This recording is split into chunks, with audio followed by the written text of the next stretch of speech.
नमस्कार दोस्तों, क्या आप इमेजिन कर सकते हो ये धरती जिस पर हम सभी इंसानों ने जन्म लिया है,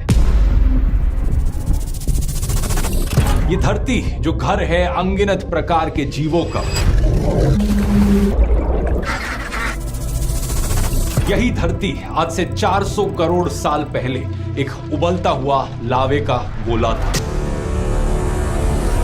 एक ऐसा गोला जिस पर जिंदगी का कोई नामो निशान तक नहीं था। ऐसे में जाहिर सी बात है, सवाल उठता है आखिर ये लावे का गोला हमारी आज की पृथ्वी में कैसे बदल गया? ये सारा पानी कहां से आया? हमारे चांद यानी मून की फॉर्मेशन कैसे हुई? इस सब का कनेक्शन है दोस्तों हमारे सूर्य और सोलर सिस्टम के जन्म से। आइए समझते हैं इन सभी चीजों को गहराई से आज के इस वीडियो में।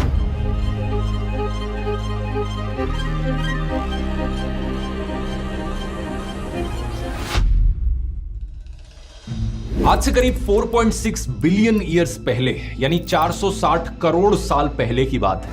हमारा सोलर सिस्टम एग्जिस्ट नहीं करता था। इसकी जगह था तो सिर्फ अंधकार, गहरी, शांत और खाली स्पेस। इस स्पेस में घूम रहा था धूल और गैस से भरा हुआ एक बादल। इस बादल को हमने सोलर नेबुला का नाम दिया है। हिंदी में इसे निहारिका कहा जाता है। इसमें कई प्रकार की गैसेस मौजूद थी, लेकिन मोस्टली हाइड्रोजन और हीलियम सबसे ज्यादा मात्रा में पाई जाती थी। ये बादल शांति से करोड़ों अरबों सालों से अंतरिक्ष के अंधेरे में घूम रहा था कि अचानक से एक दिन एक बड़ा धमाका होता है। नहीं, मैं बिग बैंग की बात नहीं कर रहा, मैं बात कर रहा हूं सुपरनोवा की। यह धमाका इस बादल के अंदर नहीं होता, बल्कि इसके बगल में होता है। इसके पास मौजूद एक डाइंग स्टार एक्सप्लोड कर जाता है। इस एक्सप्लोजन को हम सुपरनोवा बुलाते हैं और अक्सर ये उन स्टार्स के साथ होता है जो अपनी लाइफ के एंड तक पहुंच चुके हैं। इस धमाके की शॉक वेव्स हमारे सोलर नेबुला पर पड़ती हैं और इसके चलते ग्रेविटेशनल इंस्टेबिलिटी आ जाती है। इस बादल के कुछ एरियाज में गैस और डस्ट कंप्रेस करने लगता है। धीरे धीरे ये पूरा नेबुला अंदर की ओर सिकुड़ने लगता है और जो गैस और धूल थी वो घूमने लग जाती है, गोल गोल घूमने लग जाती है एक रोटेटिंग डिस्क के रूप में। इस फ्लैट रोटेटिंग डिस्क को हम प्रोटोप्लैनेटरी डिस्क का नाम देते हैं। प्रोटो का मतलब है पहले, प्लैनेट्स के आने से पहले की डिस्क।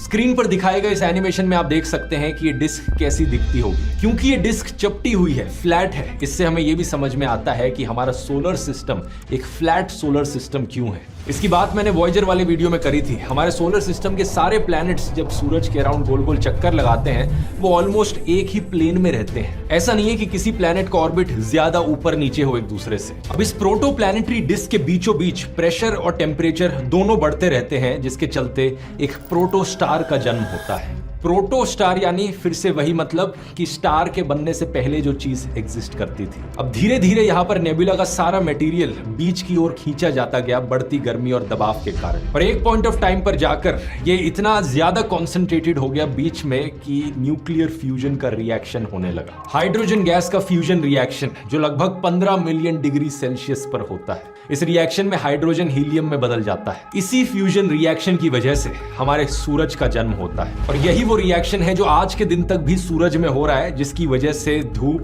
गर्मी और रोशनी हमें मिलती है धरती पर। एक्चुअल रिएक्शन डिटेल में थोड़ा कॉम्प्लेक्स है, लेकिन मोटे मोटे तौर पर यही हो रहा है, हाइड्रोजन हीलियम में बदल रही है। उस वक्त 4.6 बिलियन ईयर्स पहले हमारे सोलर नेबुला का ज्यादातर गैस और डस्ट सारा सूरज में जाकर इकट्ठा हो रहा था। यही कारण है कि आज के दिन भी हमारे पूरे सोलर सिस्टम का टोटल मास का लगभग 99.8% सिर्फ सूरज में मौजूद है और बाकी जो 0.2% है वो बेकार नहीं गया। उसी 0.2% से बनते हैं 8 प्लैनेट्स, सैकड़ों मून्स, हजारों कॉमेट्स और लाखों एस्ट्रॉइड्स हमारे सोलर सिस्टम में। लेकिन सवाल ये कि कैसे बनने शुरू हुए ये प्लैनेट्स, ये चीज भी बड़ी इंटरेस्टिंग है। जो वो घूमती हुई प्रोटोप्लैनेटरी डिस्क थी, उसके अंदर छोटे छोटे धूल के पार्टिकल्स आपस में टकराने लगे और चिपकने लगे एक दूसरे से। ये स्टैटिक या केमिकल बॉन्डिंग फोर्सेस की वजह से होने लगा और शुरू में इससे छोटे छोटे गुच्छे बनने लगे। लाखों सालों बाद धीरे धीरे गुच्छे और बड़े होने लगे जब और धूल के पार्टिकल्स इनसे जाकर टकराए। धीरे धीरे इनमें से कुछ इतने बड़े बन गए कि उनका साइज 1000 मीटर से लेकर कुछ किलोमीटर तक पहुंच गया। इन चीजों को हम प्लैनेटेसिमल्स करके पुकारते हैं, यानी कि प्लैनेट्स का बहुत छोटा टाइनी वर्जन। जब ये प्लैनेटेसिमल्स ग्रेविटी के प्रभाव से इकट्ठे होने लगे और साइज और मास में लगभग हमारे चांद जितने बड़े हो गए, तो हम इन्हें प्रोटोप्लैनेट्स करके पुकारने लगे। ये जो पूरे इकट्ठे होने का प्रोसेस है, इसे हम एक्रीशन कहते हैं। एस्ट्रोनॉमी के फील्ड में एक्रीशन की डेफिनेशन देखो, द कमिंग टुगेदर